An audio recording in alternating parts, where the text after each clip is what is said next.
channel. Today we're going to talk about some of my Guild Ball adventures and end with my thoughts on the new models that came out this month. A quick announcement before we get too far into this. I will be at Adepticon this year and I will be looking to record a few games for the channel. If anyone would like to play on camera, podcasters or fans, and will be at Adepticon, hit me up on Twitter or on the Steam Forged forums at The Kirkov. In the description, there's a link that skips over the blog stuff and will get you right to the review of the new models. Earlier this month, I attended the Bourbon Trail Open, which ended up being the largest tournament in the States, with 39 people. It was held in a distillery in Kentucky and was run by Jason Tate, who put up the Chicago guys. A huge thanks goes out to him for the hospitality. I did fairly well, going 4-1, beating the Mirror twice, and Butchers twice, losing to a Shark-Fish match. The loss made me realize that the fish matchup is a huge blind spot in my play. I have played very little against it, and I have been drilling games against it ever since.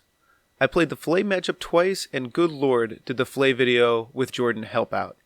If you guys haven't seen it yet, you have to check it out. It's a great learning tool for both sides of the matchup. With my 5th place finish at the Bourbon Trail Open, I moved up to 7th in the United States on Black Orifice, which is pretty exciting. I have been rapidly putting the finishing touches on my Alchemist's team in preparation for Adepticon, and I have started to get some practice games in with my new Union team.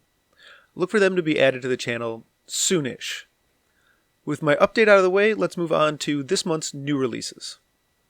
First up on the new releases train, we have Locus. Locus is a bit underwhelming for me personally. The things that excite me about him are Destructive Impulse, giving a 2-inch push in any direction and 2 damage. This is a great character play, increases threat range, it does damage. Hoist will love copying this ability since it can create a ton of board control. Overall, just a great character play. The other thing I really like is the momentous knockdown on 1. When combined with his Gravity Well ability, this makes Locus a very good counterattacker. Fun side note here, he's the only model in the game that gets to counterattack Mallet.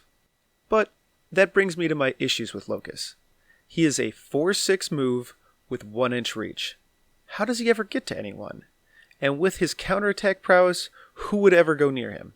The one exception I see to this is if you can put the ball on Locus. It is almost impossible to tackle the ball from him, because you tackle the ball from him, he makes his counterattack and knocks you down and you don't have it, or you knock him down and he doesn't have the ball anymore. So that's at least a little bit interesting. I think he kind of has the Granite issue, where he just never quite gets to the fight, but unlike Granite, he can affect the game at range. Even though he is Mechanica, he seems to be way better with Ballista than Pinvice. He can trigger Ballista's Momentous Inspiration with his Destructive Impulse. Pinvice's buffs are nice on him, but it doesn't seem to be better than putting those same buffs on Hoist. I don't think he makes the 9, but if he does, he barely sneaks in, replacing Velocity or Compound in a Ballista-only lineup. Next up we have Seasoned Brisket. Now I think that Seasoned is a fine name for the 3rd iteration of characters in the game, but the question I have to ask is if a character other than Brisket hit 3 first, would it have been called Seasoned? Or are they just going for the pun? I think it's a bit early to be doing 3rd iterations of characters, but since Brisket changed teams, I'm fine with it. So she is a striker captain. That's kind of cool, since striking was a thing that Union could always do, but never had a captain that was dedicated to it. Let's look at her goal threat first.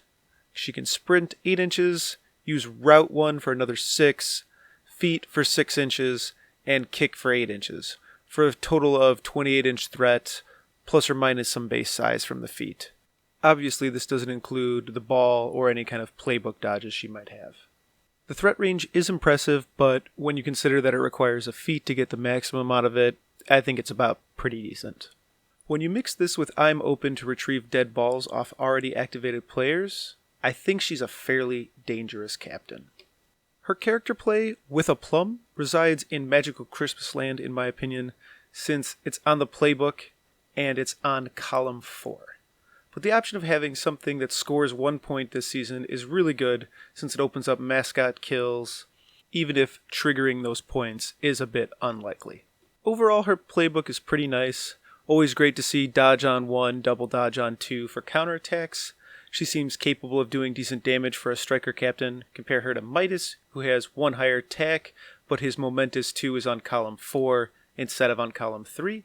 Union also tends to set up these explosive wraps for Gutter or their captain, so hitting that 2 consistently as you're setting up these big turns doesn't seem unrealistic to me. As far as defensive stats, she has 4-1 and 1-inch unpredictable. This is pretty good defensive tech on a captain. Only certain kinds of beaters can even come after her.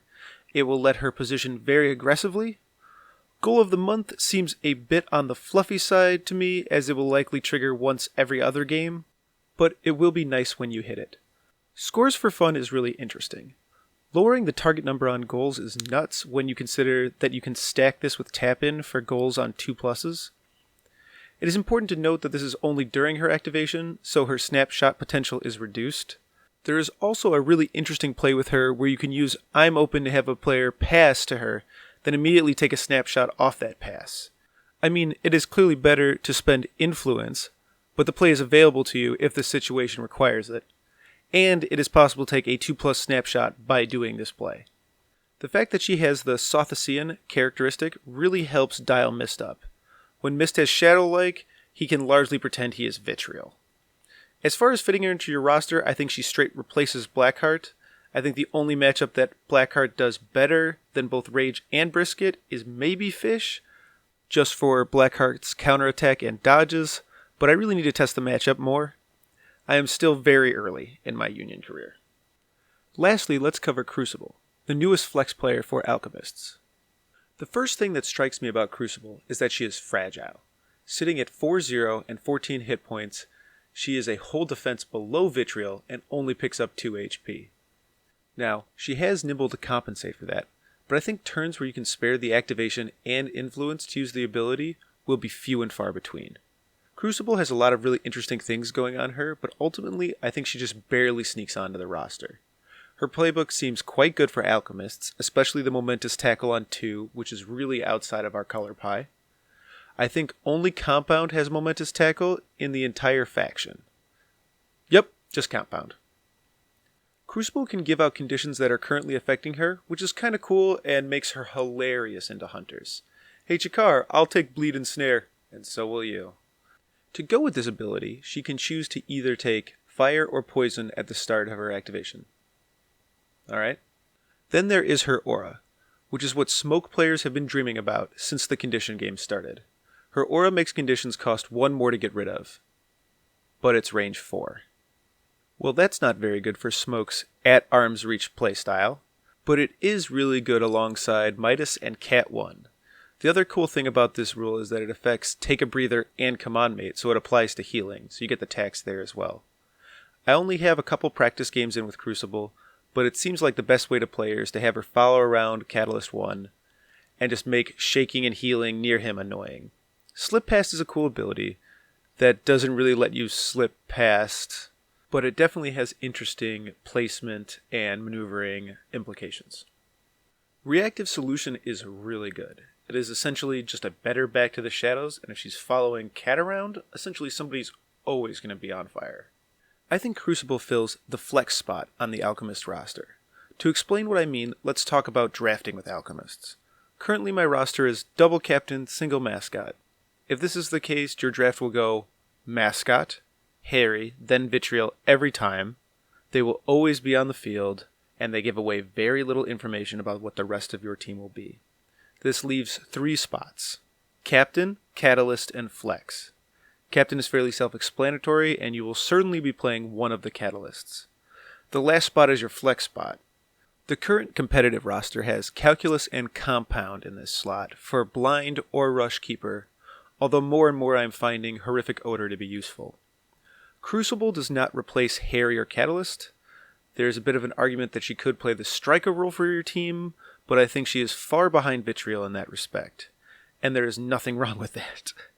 Vitriol is the best non-captain striker in the game right now, so this leaves her in Flex. I think there are really only 2 ways to change the roster to fit her in. You can drop Smoke and play only Midas, and just have 3 players competing for your Flex slot. Alternatively, you can have her replace one of your Flex players. I think the weakest Flex player is Calculus, but if we cut Calculus, we can't really play Smoke, since without AoEs to move, she kind of doesn't do anything. So that leaves Compound. I think this is acceptable, but I've had Compound do a lot lately, especially in the Filet matchup, so I'm hesitant to part with him. And I'm even considering at this moment not playing Vetcat and just playing Catalyst in every matchup, but I'm pretty sure that's blasphemy. That about does it for this video. Make sure to hit that like button, it helps the channel out a lot. And if you are looking to be updated as soon as a new episode of Run the Length comes out, the best way to do that is by subscribing. See you in 2 weeks for another episode of Run the Length.